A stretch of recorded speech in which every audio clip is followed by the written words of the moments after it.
नुकत्याच परभणी महापालिकेच्या निवडणुका लागलेल्या आहेत आणि त्यानंतर आज यशवंत सेना आणि परभणी परिवर्तन विकास पॅनलच्या माध्यमातून गंगाखेड विधानसभा मतदारसंघाचे आमदार रत्नाकर गुट्टे हे परभणी महापालिका निवडणूक लढणार आहेत. त्यांचं पूर्ण पॅनल या महापालिका निवडणुकीमध्ये राहणार आहे.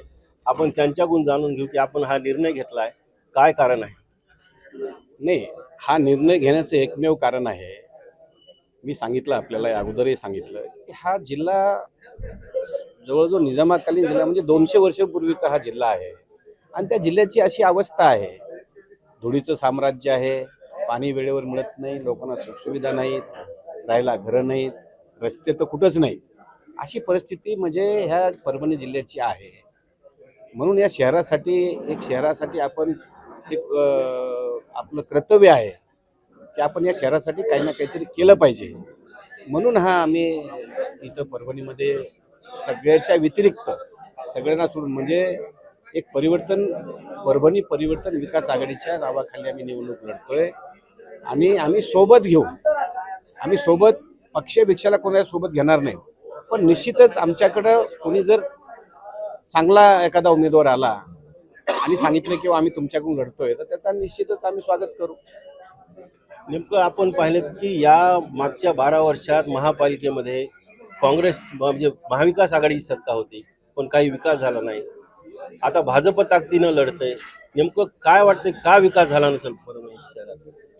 नाही, परभणी शहराचा विकास न होण्याचं एकमेव कारण म्हणजे आपसातली सेटलमेंट. कारण निवडून यायचं सेटलमेंट करायची आणि मग ज्याच्या त्याने आपलं आपलं काम करायचं आणि आपलं काम करून लुटमार करायची, एवढंच काम आहे त्यांचं, बाकी काय. मागच्या वेळेस महापौराच्या निवडीच्या वेळेस पाहिलं होतं की काँग्रेसच्या महापौर पदाच्या उमेदवाराला चक्क भाजपनं पाठिंबा दिला होता. हो, पर्याय नसतो ना, काही तर द्यावं लागतं त्या टायमाला. मग हीच राजकीय सेटलमेंट अशी असते का? नाही, मग आता ही सगळी, आता तुम्ही बघा ना, सेटलमेंट म्हणण्यापेक्षा जो सत्तेत असतो त्याचा विरोधी पक्षनेता होऊ शकतो का? आपणच सांगा मला, मी विचारतो आपल्याला, होऊ शकतो का? मग सेटलमेंट नाही तर काय? नेमके काय प्रश्न आहेत शहराचे आपण पाहिले? शहरात सांगितलं ना, बघा, शहरामध्ये जनता त्रस्त आहे, एवढी त्रस्त आहे की एखाद्याचा मृत्यू झाला आणि पावसाळा असेल तर आणायला रस्ता नाही हो. ह्याच्या पलीकडे आणखीन काय? सुविधा नाही, स्वच्छता नाही, रोड नाही, नाली नाही, लाईट नाही, घरं नाही. घरकुलं किती द्यायला पाहिजे, घरं देऊ शकत नाही. फार मोठी अवस्था आहे. म्हणजे इथली किती सांगितलं तरी कमी आहे, इतके प्रॉब्लेम या परभणी शहराचे आहेत. नुकत्याच नगरपालिका निवडणुका झाल्या. आपण नगरपालिका निवडणुकीच्या अगोदरही अशीच घोषणा केली की सोबळावर लढणार आणि तुम्ही सोबळावर लढलात देखील. तुमच्या विरोधात महायुती असेल किंवा महाविकास आघाडी एकत्र तुमच्या विरोधात निवडणूक रिंगणात आली. कशी परिस्थिती राहील?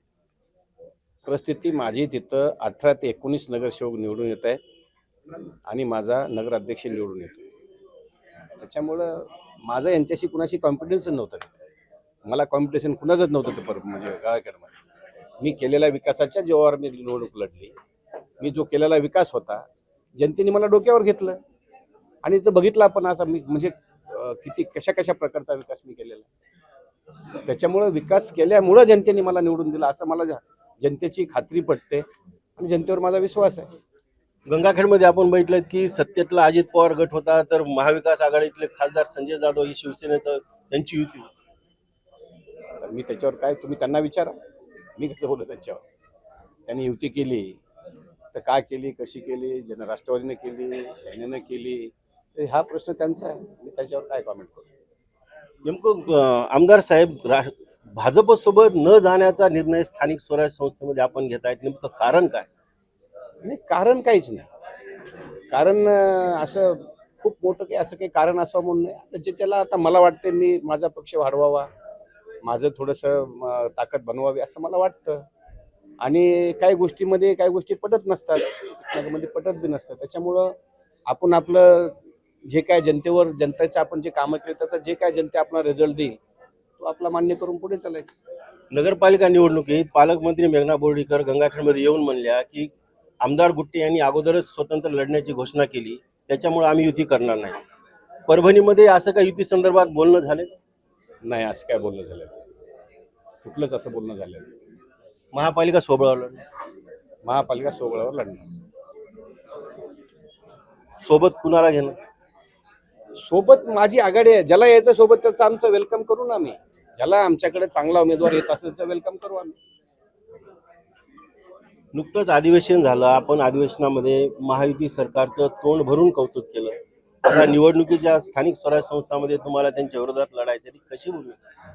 बघा आता तुम्ही बघताय, म्हणजे जवळजवळ महाराष्ट्रामध्ये चित्र असं आहे की जे सत्तेत आम्ही आहोत कुठे कुठे वेगवेगळे लढतोय आम्ही, तसे इथं वेगळं लढतोय, म्हणजे मैत्रीपूर्ण लढतोय, वेगवेगळं लढतोय आम्ही. त्याच्यात काय असं लढलं म्हणून काय असं काही खूप काही फरक पडेल असं वाटत नाही मला. नेमकं परभणीकरांना आपण काय आवाहन करतो? आव्हान एवढंच करतो की या धूळमुक्त परभणी करायचं असेल, नालीमुक्त, रोडमुक्त, हे सगळे ह्या सर्व जर सुखसुविधा जर करायचं जर असेल तर आम्हाला जनतेनं इथल्या निवडून द्यावं. आम्ही ते करू, त्यांच्या खरं उतरू आम्ही. आपण व्यापाऱ्यांना आवाहन केलं की दादागिरीला भिवू नका, नेमकं काय? दादागिरीला वगैरे घेऊ नका असं बोललो नाही मी बोललो किंवा व्यापाऱ्यावरही अन्याय होतो आणि व्यापारी घाबरतात. असं घाबरायचं काही कारण नाही. शेवटी न्याय मिळतो आणि शेवटी म्हणजे कायदा आणि सुव्यवस्था आहे, त्यांनी समोर आलं पाहिजे, आम्ही मदत करू.